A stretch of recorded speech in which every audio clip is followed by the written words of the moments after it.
Good evening, everyone. Welcome to the channel. In today's video, we will be covering one of the performance modifications that's very popular with the BMW E63 and E64 owners. And I am specifically referring to the AFE Stage 2 cold air intake. Now, the reason I'm covering the intake over the exhaust is very simple. From a physics standpoint, in order to get an increased exhaust flow, you must have an increased intake flow. So anytime I am performing modifications to a car, higher performance modifications, I always start with the intake, because you can have all the air going out you want, but if you have a cork up front and you don't have the air coming in, you wasted a lot of money. So starting with this, like I said, it is the AFE Stage 2 cold air intake. Now you notice on my kit here, it's an older kit, I've had it 2-3 years, I have the dry filters. I never take this car out in inclement weather. Their new kit has the light blue filters. They're oiled, similar to the K&N setup. So a little bit of information about this particular kit.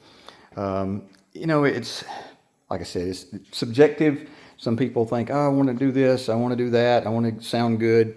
And I agree. I want things to look good, I want them to sound good, and I want them to perform good. Which brings me to my next point of the video. So again, this is just my perspective here.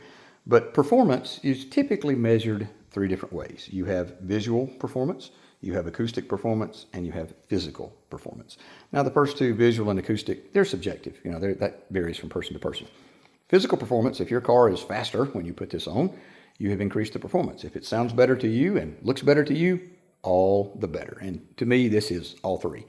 Now, in full disclosure, this is not a paid, as our friends across the pond say, advertisement. No, this is not a paid endorsement. They don't even know I'm doing this video. They didn't give me this kit. They didn't pay me to do this video. I bought the kit several years ago. I like it. I'm pleased with the performance, so I just wanted to share that with all the subscribers of the channel. So now that that's out of the way. And again, this video is specific to the E63, E64 BMWs, which were made from 2005 to 2011. However, it also applies to the M5s of the same series and same years of production with the V10 engine. Now, we mentioned performance is quantifiable both visually, acoustically, and physical. The way I measure performance, and people do this different ways, this is just me. I use what I call the dollar to horsepower ratio.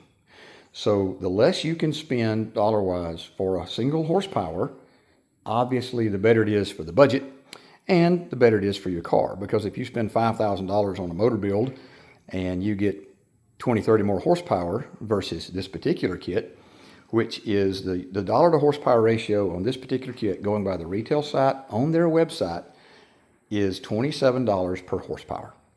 The retail price on this is $765. I've seen it a little higher, a little lower, depending on where you get it from. But on the AFE website, it's $765. Now, the performance on this particular kit, and again, this is factory specs. I have not dynoed my car. I'm assuming that they dynoed when they put the kit on it, which is where they get these numbers from. But factory specs say up to a 117% flow increase. So over double the air intake, which means when you put your aftermarket exhaust on, it is now more efficient because you're getting more air in. Up to a 28 horsepower gain and up to a 24 foot-pound of torque gain. So again, when you're looking at performance modifications for your car, just run the numbers. See what the dollar to horsepower ratio is. I always start with that, and then I kind of work backwards from that, because typically in a situation like this, your air intake is usually your best dollar to horsepower ratio. And this particular kit that we're featuring in today's video is their Stage 2 cold air intake. And the new part number, which, like I said, it comes with the wet filters, is 54-11272. I really like the kit. It sounds good when you let this car just really stretch itself out, let the revs go up, put it in M mode, bang the paddle shifter at about 7. Oh my goodness. It sounds like a turbine intake under the hood. So I'm pleased with it on all 3 aspects of measuring performance, both visually, acoustically, and physically. You can feel the difference in the car. So for those with these type of cars, the E63, E64, if you are new to the car and you're considering your very first modification, I would recommend this because it has your best dollar to horsepower ratio. Now, that being said, there is one small thing to look for. When you put this kit in, it comes with all the mounting hardware to attach your mass airflow sensors to the intake tube, okay? However, the screws that it comes with, at least in my kit, they tend to back out. I had some problems with them. I would get the increased emissions sensor in the cab. Now, this is an older kit. This problem may have been resolved now. So again, I'm just speaking of just my experience, and we got it solved. So basically what I had to do is I had to put a couple of spacers right there under the screw, and then I had to Loctite the screws. There's metal inserts inside the intake tube there. Be careful, they're brass, you'll strip them out. So there's a seal right there. And the screws backed out and it was leaking air a little bit, which of course got the computer upset. And I got increased emissions. Took it down to the fine folks at Flying Wrench. They put it on their computer, indicated what the problem was. So we just added a couple of spacers there on the washers, as you see. I Loctited the screws in, and I haven't had any trouble since.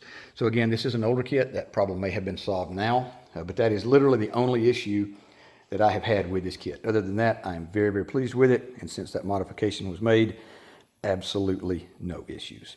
So like I said at the beginning of the video, if you're considering the first modification to your car, I would highly, highly recommend this one. As always, I hope you enjoyed today's video. I hope you found it entertaining and informative. If you did, please consider subscribing to the channel. My goal with this channel is to provide the automotive enthusiast with educational and entertaining content. As always, thanks for watching, and I hope you have a great day.